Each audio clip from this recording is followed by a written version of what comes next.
Jade Grant stared at her computer screen at 3 in the morning, laughing so hard tears streamed down her face, all because of a ridiculous joke about penguins that only one person in the world could make funny, and that person was someone she had never actually met in real life.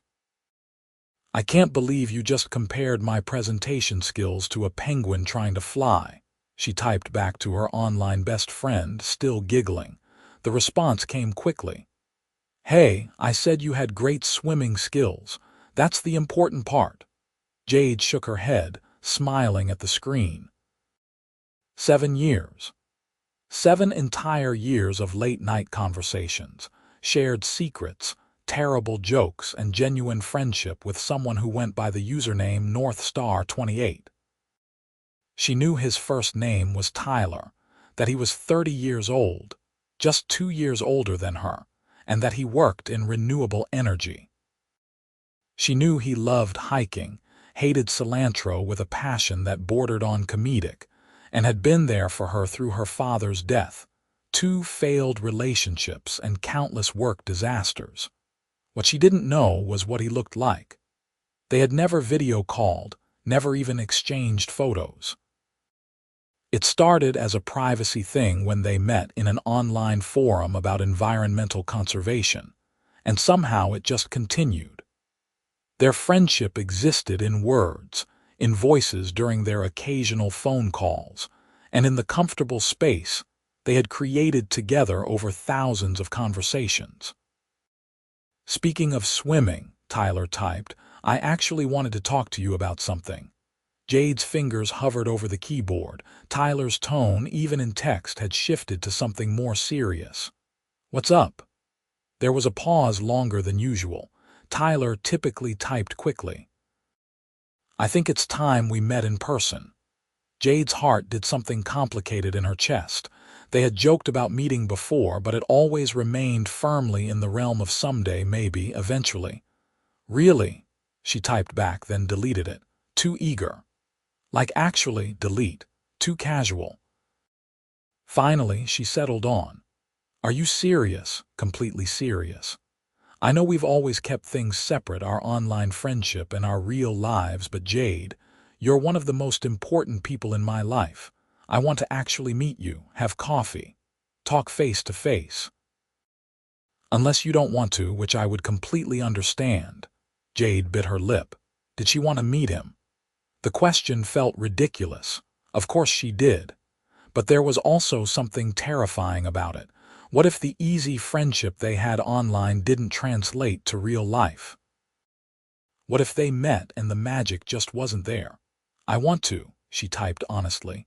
"I'm just nervous." "Me too. But good nervous, I think." They made plans over the next hour. Tyler would come to Seattle, where Jade lived and worked as a project coordinator for a small environmental nonprofit. He suggested a coffee shop in Capitol Hill, neutral territory, public, comfortable.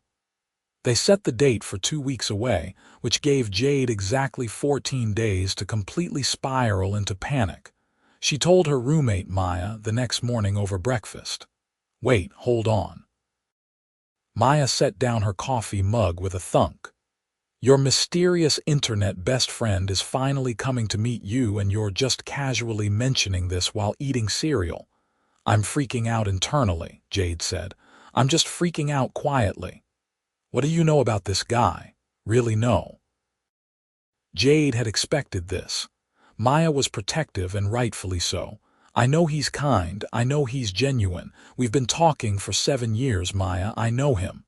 But you don't know what he looks like. So, that's not the important part." Maya raised her eyebrows. "What if there's no chemistry in person?" That was exactly what Jade was afraid of, but she didn't want to say it out loud. The 2 weeks crawled by with excruciating slowness. Jade changed her outfit 17 times on the morning of the meeting, finally settling on jeans and a green sweater that Maya insisted brought out her eyes. She left her brown hair down, applied minimal makeup, and tried to convince herself that the nauseous feeling in her stomach was excitement, not terror. The coffee shop Tyler had chosen was a small place called Dewey's, tucked between a bookstore and a vintage clothing shop. Jade arrived 10 minutes early, ordered a latte she knew she wouldn't drink, and sat at a table by the window where she could watch people enter. Her phone buzzed.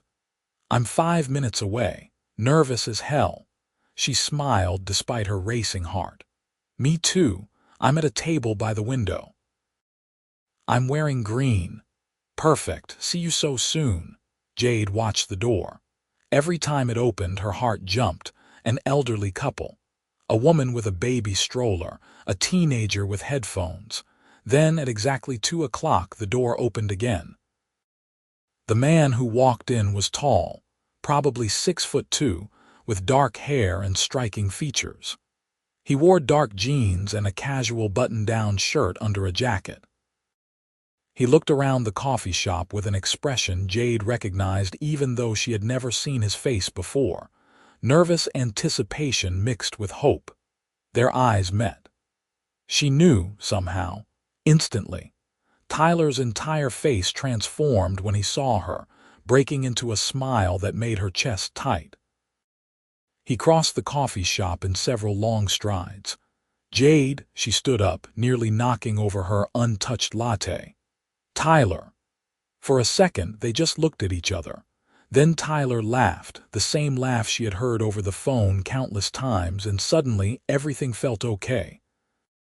"Can I hug you, or is that weird?" he asked. "It would be weirder not to," she said. The hug was brief but warm, and when they pulled apart, Jade couldn't stop smiling. "You're real," she said stupidly. "So are you." Tyler sat down across from her, still smiling. "This is surreal." It was surreal. The man sitting across from her was Tyler, definitely Tyler, same mannerisms she had somehow picked up through text, same way of tilting his head when he was thinking. But he was also a stranger, someone she was seeing for the first time. They talked for hours. The conversation flowed exactly as it always had, maybe even easier now that they could see each other's expressions, read body language, exist in the same physical space. Tyler told her about his flight from Boston, about how he had almost turned around 3 times before getting on the plane. Jade admitted she had changed outfits so many times that Maya threatened to lock her in her room. "For what it's worth, you look beautiful," Tyler said, and the sincerity in his voice made Jade blush. "You're not so bad yourself," she said, trying to keep her tone light, but her heart was doing complicated things again. This was dangerous territory. Tyler was her best friend. She couldn't mess that up by developing feelings that might not be reciprocated. Except when he smiled at her like that, when his eyes crinkled at the corners and his whole face lit up. She wondered if maybe she had been developing feelings for a lot longer than just today. They eventually left the coffee shop when the barista started giving them pointed looks. Outside, the Seattle afternoon was overcast but dry, typical February weather. "Want to walk?" Tyler asked. They wandered through Capitol Hill, past colorful houses and quirky shops. Jade pointed out her favorite bookstore, the park where she went running, the terrible Thai restaurant that she and Maya had gotten food poisoning from but somehow still loved. "How long are you in town?" Jade asked, trying to keep her voice casual. "A week, actually. I took some time off work." A week, 7 days. It felt simultaneously like too much and not nearly enough. "We should do this again," Jade said. "I mean, hang out, if you want." Tyler stopped walking and turned to face her. "Jade, I didn't fly across the country to have one coffee with you. I want to spend as much time together as you're willing to give me." The intensity in his voice surprised her. This was different from their usual banter, something more serious underneath. "Okay," she said softly. Tomorrow, and the day after, and every day I'm here if that's okay." They made plans for the next day before parting ways. Jade walked back to her apartment in a daze, replaying every moment of the afternoon in her head. Maya was waiting with wine and questions. So, how was it? Is he a serial killer? Does he look like a troll? Jade flopped onto the couch. He's perfect. Oh no. What do you mean, oh no? Maya gave her a knowing look. You have feelings for him. I do not. Jade, I've known you for 5 years. You have feelings for him. Jade grabbed a pillow and held it over her face. Maybe a little. Is that insane? I just met him in person today. You've known him for 7 years. But what if he just sees me as a friend? What if I mess everything up? Maya pulled the pillow away. What if he feels the same way? That possibility was somehow even more terrifying. Jade and Tyler fell into an easy rhythm over the next few days. They explored Seattle together, visiting Pike Place Market, walking along the waterfront, hiking in Discovery Park despite the drizzling rain. Every moment felt both comfortable and charged with something Jade couldn't quite name. On the 3rd day, they were having dinner at a small Italian restaurant when Jade finally asked the question that had been nagging at her. Tyler, can I ask you something? Anything? Why now? Why did you suddenly want to meet after all these years? Tyler set down his fork, his expression turning serious. It wasn't sudden, actually. I've wanted to meet you for years, but the timing never felt right. And then I realized I was making excuses because I was scared. Scared of what? He looked directly at her, and Jade's breath caught. Scared that meeting you in person would confirm what I've been trying to deny for a long time. What's that? That I have feelings for you. Real feelings, not just friendship. The restaurant noise faded into background static. Jade's heart pounded so loudly she was sure Tyler could hear it. You have feelings for me, she repeated. Yes. I know that might complicate things, and if you don't feel the same way, we can pretend I never said anything. But I couldn't spend this week with you and not tell you the truth. Jade's mind raced.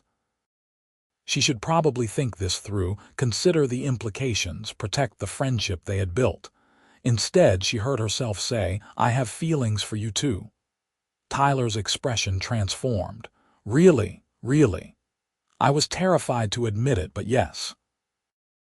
They stared at each other across the table. Then Tyler started laughing, the kind of relieved, joyful laugh that was contagious. Jade joined in, and suddenly they were both laughing like idiots in the middle of the restaurant. So what do we do now? Jade asked when they finally calmed down. I think we're supposed to kiss or something, Tyler said. That's what happens in movies, right? We're in the middle of a restaurant. Good point. He signaled for the check. Your place or mine?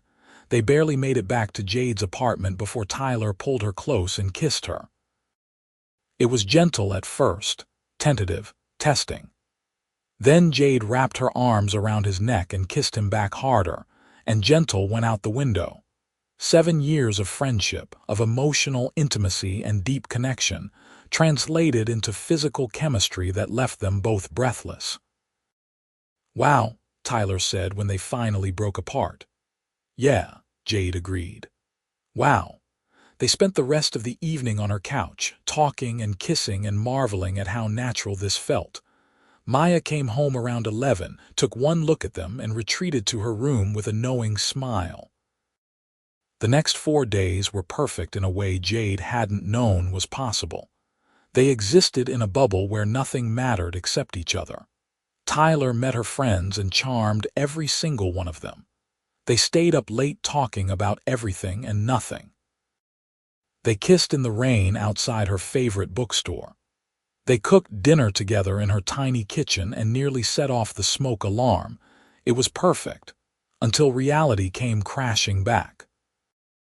On Tyler's last full day in Seattle, they were having brunch when Jade's coworker Simon stopped by their table. Jade, hey, he paused, staring at Tyler with wide eyes. Holy crap, Tyler Frost. Tyler's expression shuddered in a way Jade had never seen before. Hi. Simon looked between them in confusion. You two know each other. We're friends, Jade said, confused by Simon's reaction. Why, friends? Simon laughed. Jade, do you have any idea who this is? Something cold settled in Jade's stomach. His name is Tyler. He works in renewable energy. He owns renewable energy, like half of it. Simon was still staring. Tyler Frost, founder and CEO of Horizon Energy. He's worth, what, $30 billion, the restaurant spun. Jade looked at Tyler, waiting for him to correct Simon, to laugh it off, to say anything. But Tyler just sat there, his jaw tight, looking guilty. Simon, I need to talk to Jade alone, Tyler said quietly. Simon backed away, still staring. Right, yeah, sorry, good to see you, man. The moment Simon was gone, Jade stood up. I need air. Jade, please, did you lie to me? Her voice came out harder than she intended. For 7 years have you been lying to me? I never lied. I do work in renewable energy. I just didn't tell you the whole truth. You didn't tell me you're a billionaire. You let me think you were just a regular person. Tyler stood too, his voice urgent. I am a regular person. The money doesn't change who I am. You lied by omission for 7 years, Tyler. 7 years. Every conversation we had, you were keeping this massive secret from me. I didn't tell you because this is exactly what I was afraid of. Everyone treats me differently when they know. You're the only person in my life who just sees me as Tyler, not as Tyler Frost the billionaire. I didn't want to lose that. I didn't want to lose you. Jade's eyes burned with tears she refused to let fall. You should have told me. Especially before you came here, especially before we. She couldn't finish the sentence. Before we what? Before I told you I have feelings for you, Jade, that's real. Everything between us is real. How can I trust that? How can I trust anything when you've been hiding something this huge? Tyler looked devastated. I was going to tell you, I was planning to tell you tonight. I know I should have done it sooner, and I'm sorry. I'm so sorry. Jade grabbed her purse. I need to think. I can't do this right now. Jade, please don't leave like this. But she was already walking away, ignoring him calling her name, ignoring the stares from other diners. She made it outside before the tears came. Maya found her 2 hours later, sitting in Discovery Park, staring at the ocean. Simon called me, Maya said, sitting down beside her. He felt terrible about causing a scene. It's not his fault. No, it's Tyler's fault for not being honest with you. Maya paused. Although, to be fair, I looked him up. He's apparently super private, rarely does interviews, donates crazy amounts of money anonymously. He's not exactly a typical billionaire. That doesn't excuse lying to me. No, it doesn't, but maybe try to understand why he did it. Jade wiped her eyes. I feel so stupid. All this time I thought we were the same, just two regular people who happen to connect online. But we're not the same at all. Aren't you, though? Money doesn't change the conversations you've had or the friendship you built. He's still the same person who made you laugh through your dad's funeral, who stayed up all night talking you through your breakup with David, who knows you better than almost anyone. He lied, Maya.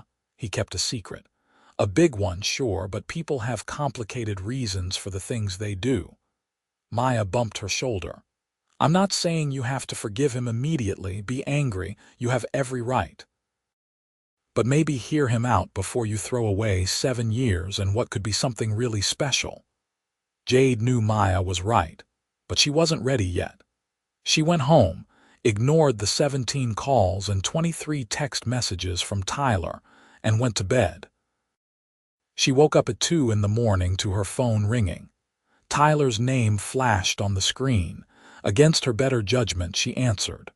I'm sorry to call so late, Tyler said, his voice rough. I just needed to hear your voice, even if you're still angry with me. I'm still angry. I know. You have every right to be. He paused. Can I tell you something? And then if you want me to leave you alone, I will. Jade sat up in bed, pulling her knees to her chest. Okay. When I was 23, I started Horizon Energy with money I borrowed from my parents. It grew faster than anyone expected, faster than I knew how to handle. Suddenly, I was wealthy beyond imagination, and everything changed. Friends I had known since childhood started treating me differently. Women who wouldn't have looked at me twice suddenly were interested. People wanted things from me, and I couldn't tell who actually cared about me versus who cared about my money. He took a shaky breath. Then I found this online forum about renewable energy, back when I was still trying to figure out what to do with my success. And there was this person, Jade 28, who had these passionate, intelligent things to say about environmental conservation. We started talking, and for the first time in years, someone was just talking to me. Not Tyler Frost, the CEO, just Tyler. "So you kept the secret," Jade said quietly. "I kept the secret, and I know that was selfish. I know I should have told you, especially as we got closer. But I was terrified of losing the one genuine connection I had. You have no idea how rare that is in my world. You should have trusted me. You're right. I should have. And I'm sorrier than I can express that I didn't." His voice cracked slightly. "I'm flying back to Boston tomorrow morning. My flight leaves at 8. But Jade, I need you to know that everything I told you was true. My feelings for you are real. The friendship we built is real. The money is just a detail I stupidly kept hidden because I was scared and selfish." Jade felt tears sliding down her cheeks again. "I don't know what to do with this, Tyler. I know, and I'm not asking you to forgive me right now or make any decisions. I just needed you to understand why I did what I did, even though it was wrong." He paused. "I love you, Jade. I think I've loved you for years, but I was too afraid to admit it. And I understand if my lying means you can't feel the same way anymore, but I needed to say it at least once." The line went quiet. Jade held the phone, her heart breaking and mending and breaking again. "I need time," she finally said. "Take all the time you need. I'll be here whenever you're ready, if you're ever ready." They said goodbye, and Jade sat in the dark, trying to sort through the chaos of emotions. She was angry. She was hurt. But underneath all of that, she still loved him. The person she had spent 7 years getting to know didn't change just because he had money. The conversations they shared, the connection they built, that was all still real. By the time the sun rose, Jade had made her decision. She called Maya. "I need to borrow your car. It's 6 in the morning. His flight leaves at 8. I need to get to the airport." Maya appeared in her doorway 3 minutes later, keys in hand, smiling. "Go get him." Jade drove too fast, cursing every red light. She parked illegally in the passenger drop-off zone and ran into the terminal. Tyler had texted her his gate number 3 days ago when he was showing her his flight details. And she prayed she could remember it correctly. Security was a nightmare. Of course it was. She finally made it through at 7:45, sprinting through the terminal in her pajama pants and jacket, earning stares from other travelers. Gate C7. She saw him immediately, standing near the windows staring out at the planes. He looked tired, defeated in a way she had never associated with Tyler. "Tyler," she called out. He turned, his eyes widening. "Jade," she ran the last few steps, nearly colliding with him. "You're an idiot, I know. You should have told me, I know. But I'm an idiot too because I love you anyway." Tyler's entire expression transformed. "What? I'm still angry. We're going to have to work through this, and it's going to take time for me to fully trust you again. But I don't want to lose you. I don't want to lose what we have." She grabbed his jacket. "The money doesn't change how I feel about you. It just means you have to be completely honest with me from now on, about everything." "I will. I swear I will." Tyler pulled her close, resting his forehead against hers. "I promise, no more secrets. You'll probably get sick of how honest I am. I'll take that risk." She kissed him, right there in the middle of the airport terminal, and it felt like coming home. "I have to tell you something else," Tyler said when they broke apart, looking nervous again. Jade's stomach dropped. What now? My life is complicated. Being with me means dealing with public attention sometimes, security details, privacy, invasive media coverage. It's not easy, and I understand if that's not what you want. Is that everything? No secret wives or criminal empires. No secret wives or criminal empires. I promise. Then we'll figure it out. She took his hand. Together. Tyler missed his flight. They sat in the airport cafe for 2 hours talking through everything. Tyler told her about his childhood in a middle-class family in Boston, about working 3 jobs to pay for college, about the risky business decision that paid off beyond his wildest dreams. He told her about the pressure, the constant scrutiny, the difficulty of knowing who to trust. Jade told him about her own fears, about feeling inadequate, about worrying that she wouldn't fit into his world. Tyler assured her that his world would adapt to her, not the other way around. I don't want you to change anything about your life, he said firmly. Your work is important. Your friends are important. I'll be the one commuting, at least until we figure out something more permanent. More permanent, Jade raised an eyebrow. Too soon, she smiled. Maybe a little. Let's start with figuring out the long-distance thing. Tyler rebooked his flight for the evening and spent the rest of the day with Jade. They went back to her apartment, where Maya greeted Tyler with a pointed, "You'd better not hurt her again," that Tyler accepted with appropriate solemnity.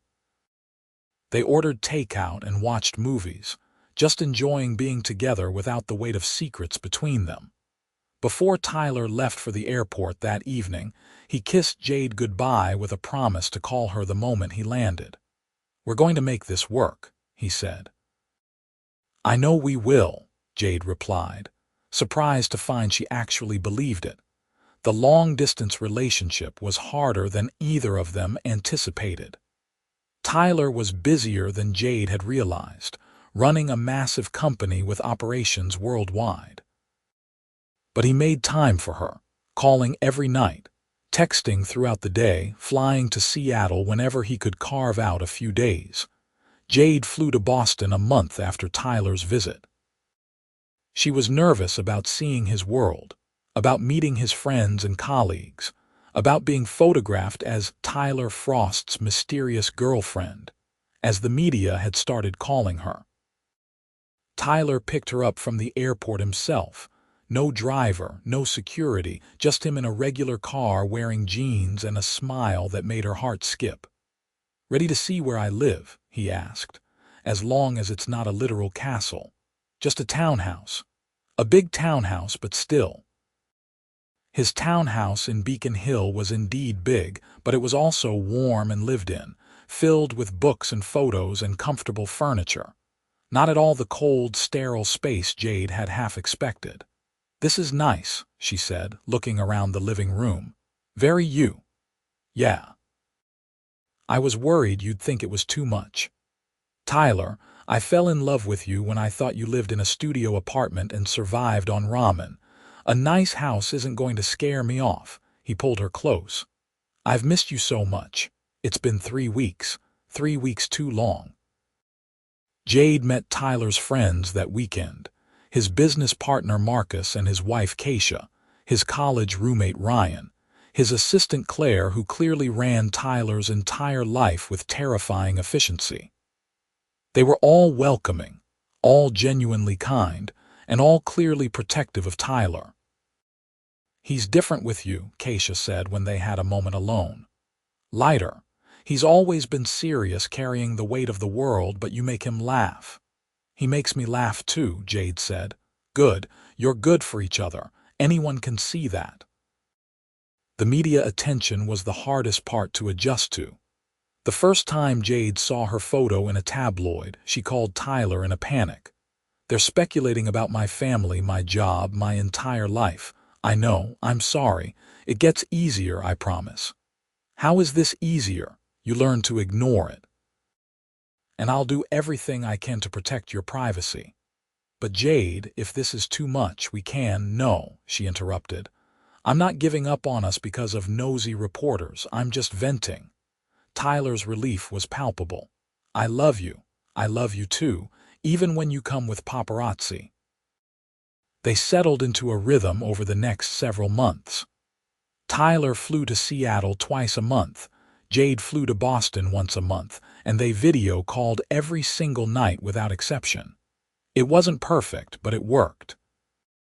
On their 6-month anniversary of meeting in person, Tyler surprised Jade by showing up at her office unannounced. "Tyler, what are you doing here?" She jumped up from her desk, earning curious looks from her coworkers. "Kidnapping you for the afternoon. Come on." He took her to the coffee shop where they first met, to the table by the window where this had all started. "I've been thinking," Tyler said once they were seated. "About us, about the distance, about the future." Jade's heart started racing. "Okay, I love you. I want to build a life with you. And I know it's complicated because your life is here and my business is in Boston. But I was thinking maybe we could find a solution that works for both of us." "What kind of solution?" Tyler pulled out his phone and showed her a property listing. "This is a building in Seattle's downtown. It's currently an empty office space, but it could be converted into a headquarters." Jade stared at the listing. "A headquarters for what?" "Horizon Energy is expanding to the West Coast. We've been planning it for months, but I've been dragging my feet on location. What if we made Seattle our new hub? I could split my time between here and Boston, spend way more time with you, and you could keep your job and your life here." "Tyler, that's a massive business decision. You can't make it just because of me." "I'm not making it just because of you. It makes strategic sense for the company. But yes, you're a major factor. You're the most important factor." He took her hand. "I want to wake up next to you more than twice a month. I want to be there for your bad days and your good days. I want us to have a real life together, not just phone calls and airport goodbyes." Tears pricked at Jade's eyes. "Are you sure?" "I've never been more sure of anything." She kissed him right there in the coffee shop, just like she wished she had done on their first meeting. "Okay, yes. Let's do this." Tyler grinned. Yeah, let's build a life together." The transition took time. Tyler opened the Seattle office over the next 3 months, hiring local staff and slowly transferring his base of operations. He bought a house in Madison Park with views of Lake Washington, and when he asked Jade to move in with him, she said yes without hesitation. Maya was happy for her but sad to lose her roommate. "Who's going to eat all my leftovers now?" "Tyler will. Trust me, the man can eat." Living together was an adjustment. They had to learn each other's habits, navigate disagreements about everything from grocery shopping to temperature preferences. But they also got to wake up together, cook dinner together, fall asleep tangled up in each other. The everyday intimacy was better than Jade could have imagined. Tyler's work was demanding, but he was careful to maintain boundaries. He came home for dinner most nights, kept weekends sacred except for genuine emergencies, and always made Jade feel like his priority. Jade continued working at the nonprofit, though Tyler did quietly donate a substantial amount of money to her organization, which led to a mild argument. "I don't want you throwing money at things to fix them," Jade said. "I'm not throwing money to fix things. I'm supporting a cause I believe in that happens to be run by someone I love. Is that so terrible? Just don't make my coworkers think I'm only good at my job because I'm dating you." "Jade, everyone knows you're brilliant at your job. They knew it before they knew about me." She softened. "Okay. Thank you for the donation, and for believing in what we do. Always." A year after Tyler moved to Seattle, he took Jade back to Discovery Park, to the spot where she had sat crying after learning his secret. "I have good memories and bad memories of this place," Jade said, looking out at the ocean. "I want to give you a new memory. Tyler turned to face her, and Jade's breath caught when she saw him pull a small box from his pocket. "Tyler, Jade Grant, you are the best person I know. You're brilliant and passionate and funny, and you call me out on my nonsense, and you make every single day better. I want to spend the rest of my life making you as happy as you make me." He opened the box, revealing a simple, elegant ring. "Will you marry me?" Jade was crying and laughing at the same time. "Yes. Of course, yes." Tyler slipped the ring onto her finger and kissed her while the Seattle wind whipped around them and the ocean crashed below. It was perfect. They got married 6 months later in a small ceremony with close friends and family. Jade's mother cried through the entire thing. Tyler's parents welcomed Jade with open arms. Maya gave a maid of honor speech that was equal parts heartfelt and embarrassing. "To the girl who fell in love with her internet best friend," Maya said, raising her glass. "And to the billionaire who was smart enough to fall in love with her back." The reception was held at Tyler's house, which was now their house. Jade looked around at all the people they loved, at the life they had built together, and felt overwhelmingly grateful. "Happy?" Tyler asked, pulling her into a dance. "Incredibly happy. You, more than I ever thought possible." He kissed her forehead. "Thank you for giving me a chance, for seeing past the money and the complications and just seeing me. Thank you for trusting me with the truth, eventually." He laughed. "I'll never live that down, will I? Nope. But I'll love you anyway." 2 years into their marriage, Jade came home from work to find Tyler in the kitchen, attempting to cook dinner with mixed results. "Should I be concerned?" she asked, eyeing the suspicious-looking pot on the stove. "It's supposed to be pasta. I think I broke it." "How do you break pasta?" "I have no idea, but I managed." Jade laughed, moving to help him. As she stirred the pot, trying to salvage dinner, she felt Tyler's arms wrap around her from behind. "I have something to tell you," he said into her hair. "If you burn the kitchen down, I'm going to be upset." "Not quite. But Marcus called today. The investors want me to consider opening another office, either New York or Los Angeles." Jade turned in his arms. "What do you want to do?" "I want your input. This affects both of us." They talked through the options over their slightly burnt pasta dinner.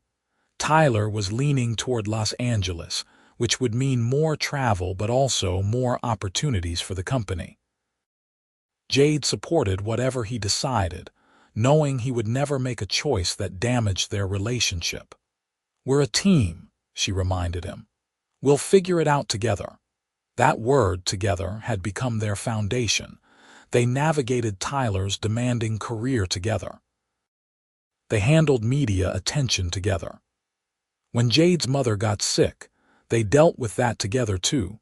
Tyler taking time off to drive Jade to the hospital every day, holding her hand through the difficult conversations with doctors. When Jade was promoted to director of her nonprofit, Tyler threw her a surprise party that made her cry happy tears. When Tyler was named to a list of most influential CEOs under 40, Jade rolled her eyes at the magazine cover but framed it secretly for his office.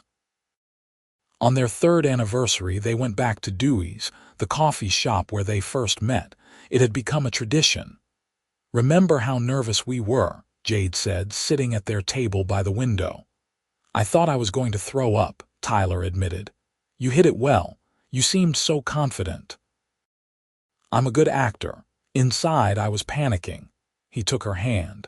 "Best decision I ever made, though, meeting you in person, even if I screwed it up initially." "You didn't screw it up. You just took the scenic route. Their life wasn't perfect." They still had arguments, usually about stupid things like Tyler working too late or Jade being too stubborn about accepting help. But they always worked through it, always came back to each other, always remembered what mattered. 4 years into their marriage, Jade missed her period. Then another one. She took the pregnancy test alone in their bathroom on a random Tuesday morning, staring at the two pink lines with her heart pounding. She found Tyler in his home office, on a video call with his Boston team. "Sorry to interrupt," she said. "Can we talk? It's important." Tyler immediately ended the call. "What's wrong? Are you okay?" Jade held up the pregnancy test. "We're having a baby." Tyler's face went through several emotions in rapid succession: shock, disbelief, then pure joy. He picked her up and spun her around, laughing. "We're having a baby, really?" "Really? Are you happy?" "Happy, Jade, I'm beyond happy. This is incredible." He set her down gently, suddenly cautious. "Are you happy?" "Terrified, but yes, so happy." They told their families that weekend. Jade's mother cried again, naturally. Tyler's parents were thrilled at the prospect of their first grandchild. Maya screamed so loud over the phone that Jade had to hold the device away from her ear. Pregnancy was harder than Jade expected. She was sick constantly for the first trimester, exhausted during the second. Tyler was attentive to the point of being annoying, constantly asking if she needed anything, hovering like she might break. "I'm pregnant, not made of glass," Jade said after Tyler tried to carry her up the stairs for the third time. "I know. I just want to take care of you." "You can take care of me by letting me walk up my own stairs." He backed off slightly, but remained protective. When Jade had a scare at 6 months and had to spend a night in the hospital for monitoring, Tyler didn't leave her side once, sleeping in an uncomfortable chair and holding her hand through every test. "Everything's fine," the doctor assured them. "Baby is healthy, mom is healthy. Just one of those things that happens." Tyler finally relaxed, but only slightly.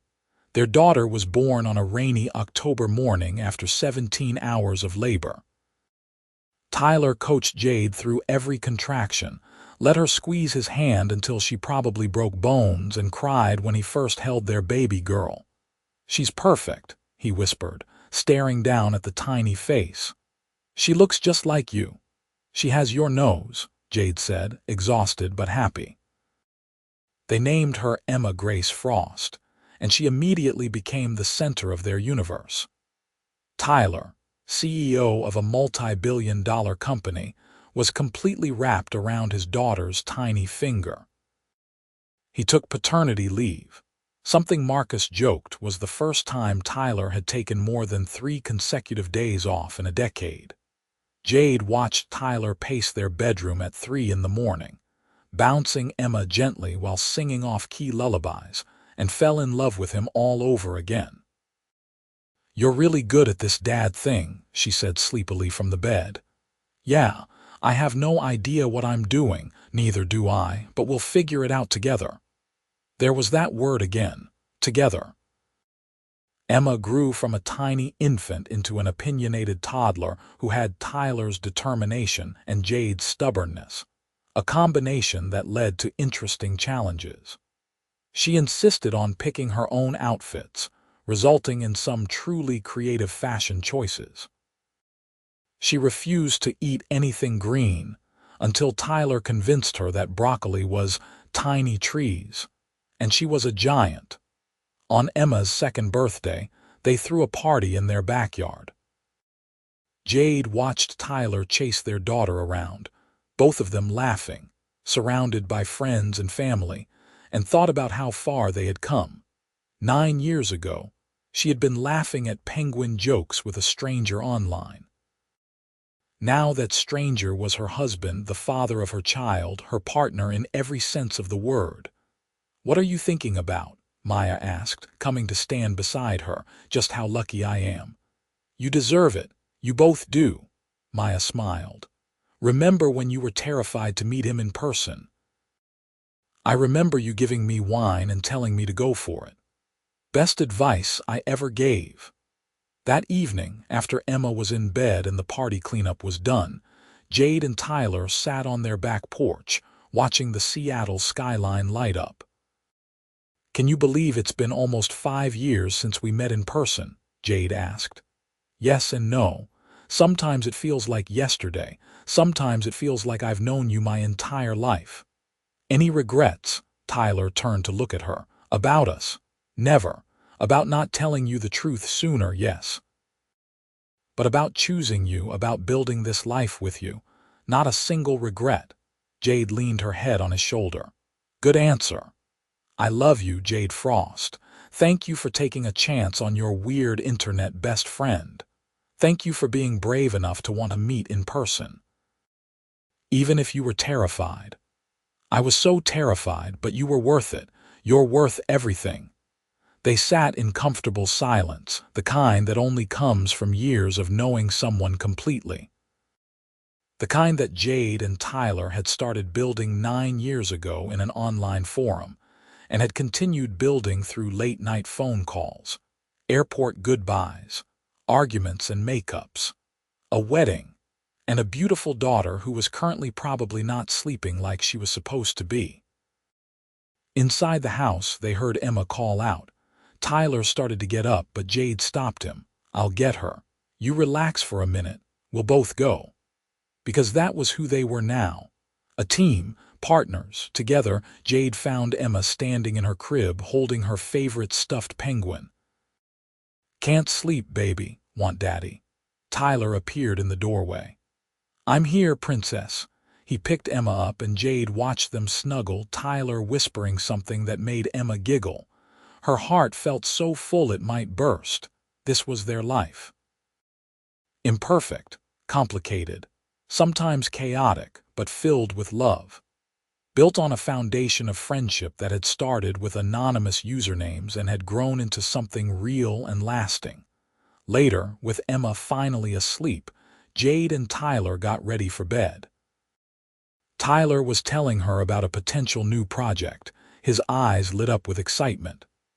Jade listened, asking questions, offering opinions, being his partner in all things like she had been since the beginning.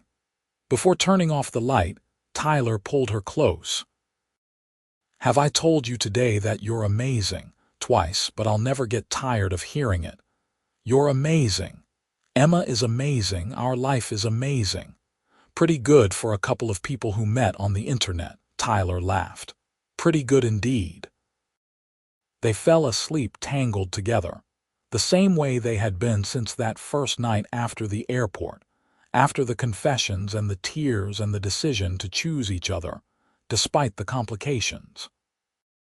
3 years later, when Emma got a baby brother named Oliver, Tyler and Jade had that same conversation about being terrified but happy. We've got this, Tyler said, holding their newborn son while Emma tried to climb into the hospital bed to see her baby brother. We've got this, Jade agreed. And they did. Through sleepless nights and toddler tantrums, and the chaos of raising 2 kids while Tyler ran his company and Jade continued advancing in her career. They had disagreements about parenting styles and whose turn it was to handle the 3M feeding, but they worked through it. On their 10th wedding anniversary, Tyler surprised Jade with a trip to Boston, where they had dinner at the restaurant where he had first told her he had feelings for her. 11 years since we met in person, Tyler said, raising his glass. 17 years since we first started talking online. That's a long time. Not nearly long enough. I want 50 more years at least, Jade smiled. Deal. But you have to promise to keep making terrible penguin jokes. I can do that. They flew home the next day to their kids, their house, their life. Emma and Oliver ran to greet them, talking over each other about everything they had done with Grandma while their parents were gone. That night, Jade stood in the doorway of Oliver's room, watching Tyler read him a bedtime story. Down the hall, she could hear Emma singing to herself in her room. The house was warm and lived in and full of love. Maya called later that evening. She had moved to San Francisco years ago, but they still talked regularly. How was the anniversary trip? Perfect. We're old and boring now, but perfect. You're not old. You're 39. Practically ancient, Jade smiled. How's the dating life? terrible. Maybe I should try meeting people online like you did. It worked out pretty well for me." After they hung up, Jade thought about that. Meeting Tyler online, building a friendship without the complication of physical appearance or social status. Getting to know each other's minds and hearts first. It had been scary and unconventional, but it had also been exactly what they both needed. Tyler came downstairs, having successfully put both kids to bed. "What are you thinking about?" he asked, pulling her onto the couch with him. "About how we started. About how unlikely it was that we would find each other, let alone make it work. But we did make it work. We really did." Tyler kissed her temple. "Best decision I ever made, clicking on your comment in that forum 17 years ago. Best decision I ever made, responding." They had built something real and lasting, something that had survived distance and secrets and the pressures of Tyler's public life. They had created a family, a home, a partnership that worked because they both chose it every single day. "I love you," Jade said. "My online best friend who turned out to be a secret billionaire." Tyler laughed. "I love you too. The woman who saw past the money and loved me anyway." "Always," Jade promised, and she meant it. Through whatever came next, through raising their kids and growing old together, through the everyday moments and the extraordinary ones, she would choose Tyler. Every time, because some friendships, some connections are meant to become something more. And some online best friends are meant to become the love of your life, even if they come with a few billion-dollar surprises along the way. Emma appeared at the top of the stairs, rubbing her eyes. "I had a bad dream." Jade and Tyler looked at each other and smiled. Their moment alone was over, but that was okay. This was their life, the one they had chosen together. "Come here, sweetheart," Tyler said, opening his arms. Emma ran down the stairs and climbed between them on the couch. Jade grabbed a blanket covering all three of them, and Tyler turned on a gentle movie. Within minutes, Emma was asleep again, secure between her parents. "This is nice," Jade whispered. "Yeah," Tyler agreed, his arm around both his daughter and his wife. "This is perfect." And it was. Not perfect in the sense of being flawless, but perfect in the sense of being exactly where they were meant to be, together. A family, built on a foundation of friendship that had started with a comment on an online forum and had grown into the greatest love story Jade could have imagined. Years from now, when Emma and Oliver were grown, Jade would tell them about how she met their father. About the 7 years of friendship before they ever met face to face. About the coffee shop meeting and the revelations and the choice to love each other despite the complications. And she would tell them that sometimes the best things in life come from unexpected places, from chances you take, from being brave enough to let friendship become love. But for now, in this moment, with her daughter asleep in her lap and her husband's arm around her shoulders, Jade was content to simply be. To exist in the life they had built together, one day at a time, one conversation at a time, one choice at a time. Just like they had been doing for 17 years, just like they would continue doing for the rest of their lives, together.